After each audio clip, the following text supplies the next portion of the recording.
იცოდით, რომ არსებობს კათეტერი, რომლის დახმარებითაც ექიმებს შეუძლიათ პირდაპირ ინექცია გააკეთონ მედიკამენტის თავის ტვინში. ეს არის ომაიას კათეტერი, რომელიც მოთავსებულია პირდაპირ თავის ტვინის პარკუთში, რომელიც განლაგებულია სტრუქტურულად დიდ ნახევარსფეროებში.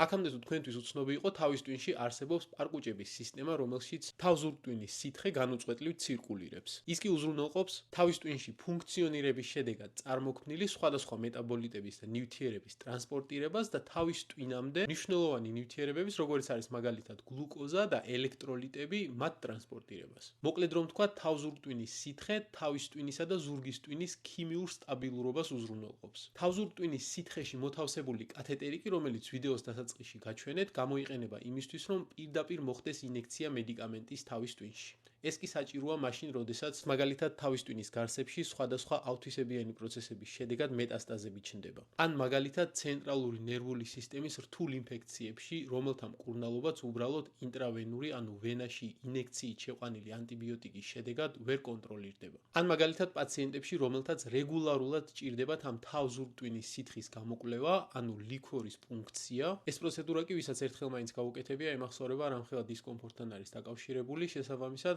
ამით რეგულარულად ლიქვორის, ანუ თავზურტვინის სითხის გამოკვლევა შესაძლებელია.